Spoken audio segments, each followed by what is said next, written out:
Hey guys, so I'm going to be doing something a little bit different to my usual chart readings that I usually do. I'm going to be talking a little bit about the Age of Aquarius and the shadow side Leo and how that's affecting not only our society but our relationships as well, and just a bit about my view on astrology and trying to explain that a little bit. So basically we are little pieces of the universe. We're not separate from it. And this is our reality. This is what we're trying to understand and what we're a part of. The thing is, we really barely know much about it. We're really only scraping the surface of quantum physics, metaphysics, consciousness, what happens after we die, where do we come from. So there's a lot of sort of unanswered questions and mysteries out there, but what astrology tries to shed some light on is our personalities and what was imprinted into us from the moment of our birth, our own unique separate self within the world and reality.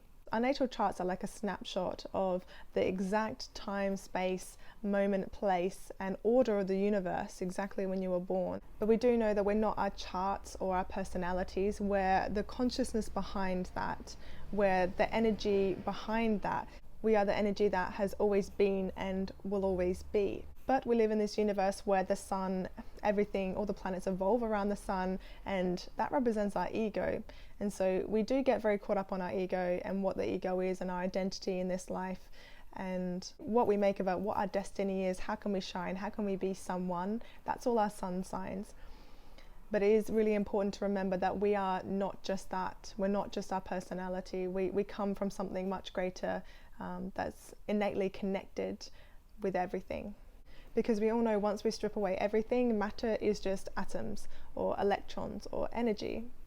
Carl Sagan, actually a famous scientist and astronomer, said that we are a way for the universe to know itself. Some part of our being knows this is where we come from and that we long to return. And we can, because the cosmos is also within us. And Dr. Joe Dispenza actually puts this in a really interesting way, that with our mind we can create our reality, or that we're not separate from it. So the predictable and precise and mathematical sort of cycles and nature of the universe has an innate connection to the natural cycles and human nature. And this is how the early philosophers and astrologers and the first astronomers actually saw it. So I want to go into a little bit about the Age of Aquarius that we're in. So let's just start with what Aquarius represents in our lives. It represents separation, upheaval, awakening, unexpected circumstances and situations, and revolution, sudden realizations, the incoming age, and mental pioneers. So Aquarius was traditionally ruled by Saturn, responsibility, and co-ruled by Uranus, freedom. So without the discipline of Saturn, there can be no real freedom. We need to know the rules so we know how to break them or when we're breaking them. And this is also why Aquarius comes after Capricorn. Aquarius is the rebel or the futurist, or what we want to tear down to make way for a positive change and reform. But Aquarius needs to incorporate heart, which is Leo, the opposite sign. Aquarius can be so focused for change, for the greater good, and goes about it in a very intellectual, because it's an air sign, and detached way, and it finds it hard to connect to the feelings and the heart and the consequences of the matter. So Uranus, the new ruler of Aquarius, was actually discovered not long after the invention of the guillotine. It was invented as a more humane way of killing people, which is fair enough. It's quick and painless. But this is what Aquarius lacks, the emotional intelligence and understanding behind that, and the point of view of the people seeing the dead bodies of their loved ones as they're lining up to be killed and decapitated. Aquarius is surgeons, being able to emotionally detach from cutting open dead bodies and dissecting animals. But it's for the good and advancement of science and technology. Aquarius is also technology.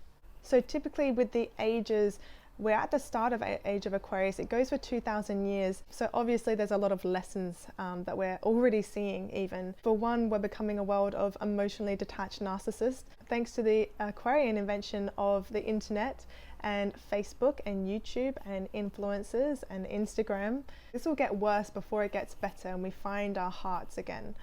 But don't get me wrong, there's an amazing advancement and sharing and learning of information that we can get from using the internet and these platforms. And it's a great way to share and express our creativity and our unique talents, which is Leo. and keep up to date and be inspired by common people like us, instead of just rich people or models on TV. It used to seem quite unattainable. But with influencers, they seem a little bit more normal and relatable. But I think we need to be very aware of what we're voting for with our likes, with our views, and ask ourselves what kind of things, videos, pictures, people, influencers we want to put our attention and develop in our society. There is a lot of people adding a day in the life videos on their YouTube channels, but what for? How can we actually benefit from those? Again, there are positives, connecting with people throughout the world. We're connected. We know when, the fires were happening in Australia, people from all over the world were donating because they knew about it. Things that are happening in America at the moment. We're all connecting and joining in and supporting one another and sharing our experience as one. But the negative side of this is these online personas that we have are making it very easy to be emotionally detached, to lack a bit of empathy, and for us to really see the person behind the camera, what really goes on behind the camera. It's like we all have our own personal stage that we can shine, but using that for ego pleasure and attention, which is the unevolved Leo characteristics. Things like influencers advertising really bad products just for the money, or giving out misleading or misinforming people about things. Aquarius is free speech and equality for everyone, but I think we need some sort of regulation or real discernment on who and what we give exposure and praise to, and what we look up to. And not just listen to someone because they're popular or have 1 million views on their channel, but because they actually know what they're talking about. The lower expression of Aquarius just wants to fit in with the group, but the higher expression is being unique and expressing our own truth. You see this more with people like Billie Eilish, Johnny Depp, Lady Gaga. They're not your typical it girl or cool guy, and they're different and they just own it. Aquarius is also equal rights and equality, so it also brought about the focus on gay marriage and LGBTQ and Black Lives Matter. So we still have a lot to learn. Obviously, this is just the start of a lot of reform and change that's going to happen. Uranus creates so much upheaval, so much change, and tears down any structure that's not working so we can make it better. In terms of the Age of Aquarius affecting our relationships, I think it will completely change how we view what is culturally acceptable. Things like not getting married at all, or polygamy is even sort of experimented with now and expressed more now. So Aquarius is pure intellect. It's the prefrontal cortex that governs rational thinking, and it has little to do with emotions. Feelings of love and affection to an Aquarius can either be seen as messy or unnecessary. And I can see how Aquarius, through the eyes of Uranus, can see relationships or marriage as simply restricting freedom. So this is why the divorce rates are high. And we hit our Uranus opposition at around 42 years old, and this is when we want divorces, because we want radical change in our lives in some sort of way. That's what we really want. But we have to be careful of our actions during these transits, because the repercussions of that upheaval that is happening to us, but we also consciously choose and create, has really big consequences, because we have our Saturn transit and also our Chiron return by the time we come to 50. So this is why in studies 40 to 50% of people regretted their decision to divorce. And this is where astrology can be incredibly helpful and insightful. We can help stop the high divorce rates and try and understand this new energy in relationships and how this is manifesting, and understanding our own and our partner's patterns and behavior and personalities so much better. And the highest expression of Uranus on our relationships can be thinking logically and long term about our relationships, and to give more personal acceptance and freedom, and making sure that we have separate lives within the relationship or the marriage, so you can feel like creative individuals and get your individuality back. I think we need to learn how to give a healthy amount of freedom within the relationship. This will help us be less reactionary and less defensive when we're in arguments, and be able to step back and use logic and reason. That's our mental armor and our resilience that we can build to not let anything affect us. That's Uranus, keeping some distance and some emotional maturity more than detachment. Aquarius is very cool, calm, and collected. People actually respond most positively to people who are capable, Aquarius, and warm, Leo. Incorporating the opposition there, not people who are capable and cold, which is the negative form of Aquarius. And this is really the beauty of oppositions and how they can really be beneficial when you work with both the energies. We can use our intellect and our rationale and then listen to our heart and then come to a conclusion. So not one or the other. Another thing that is quite new and Aquarius themed is people not wanting to have kids or having kids later on in life. Not practical or logical to have children. And Aquarius is more about the greater good for humanity. So things like children, people are thinking more and more that, you know, they're just not wanting to contribute to overpopulation or just thinking for the collective rather than the individual needs. Adoption is another Aquarius theme, so people wanting to adopt more. And Leo also rules the 5th house of children, funny enough. Another negative is just forgetting about the heart or the emotional nature of situations and relating to people, and how important it is to relate to people with heart and with an emotional receptivity. And so eventually, unfortunately, not being able to deal with emotions in a healthy way, and maybe even simply breaking up, relationships breaking up because it gets too emotionally involved instead of working through the feelings. Because it's so easy to date these days, we're so interconnected, like I was saying before, so it's very easy when things get emotionally messy to detach, find a new partner. A Leo trait is being showered with attention and affection and admiration. So people are, I think, are really demanding this in relationships nowadays. And the most common complaint that I get in relationships, especially for women, which are representing the Leo archetype, but I'll talk more about that in a second, is that they're lacking that attention and that focus on them. So with this opposite archetype, Leo, we're actually seeing a lot of examples of women expressing their individuality, their power, their femininity, and all of these are Leo sun women. So people like Beyonce, Whitney Houston, Kylie Jenner, Madonna, J.K. Rowling, they're all confident leaders and entrepreneurs, and they're really reflecting the time that we're in and being really good examples of what women can achieve. So I am putting this into a big perspective. So this is like the whole history of how women have been in society, and so try not to focus on the people that I've said too much, it's more what they represent.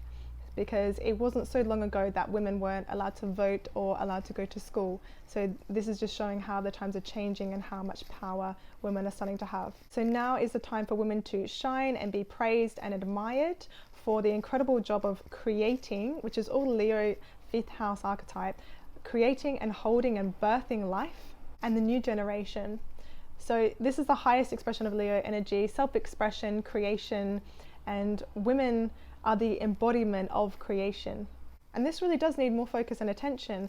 I like how Sadhguru talks about this actually, that we need to be giving this time of our lives for the men and the women that are going through raising children. More respect, more attention, and it's incredibly important for our future.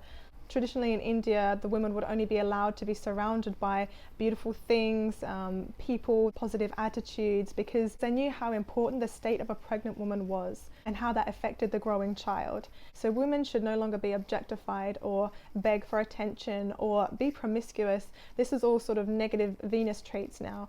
And the highest expression we can do for our Venus traits, which is how we are relating to one another, is to love without conditions, without the need to be noticed or praised, because you find that love within yourself and you embody it. So the Age of Aquarius, I think, will breed a new type of woman that is empowered and promotes equality and a perfect blend of strength and receptiveness. Women will no longer need the permission of the man, and they will show the man how to be a leader but not tyrannical. And I just thought of another great Leo leader who is Jacinda Ardern. She's the New Zealand Prime Minister. And just having fewer genuine connections with people, because there's lots of friends that we have on Facebook, on the internet, but how many real friends do we have? Anyone in a relationship with someone with a lot of Aquarius in their chart will know that these people are friends with everybody, and they seem like a best mate to everybody, but when they're in a relationship, they're very hard to get close to and to have that same connection with, because this is a sign of the people, not relationships. Just a little bit more on that Leo archetype as well, just a bit more positivity from that. So Leo is Apollo, the sun god, and also Heraclitus, who is the hero. It encourages us to all go on our own heroic journeys, finding our destiny and our highest purpose and self-expression, and discovering our full potential. Our full potential is not just our sun signs, but it's our whole personality and what we make of that. We really need to understand our unique self. We need to understand, ask questions, and have this self-discovery, this journey of self-discovery, so we can understand what we can bring to the world from that. So Leo is the stage. We all have one. It's very highly featured right now. So what are we going to do with our stage, and what are we going to bring to the people and the public with that stage and that platform to create a better society. So there's lots there to learn through the Leo and Aquarius archetypes. Leave a like or comment, let me know what you think, and I'll speak to you soon.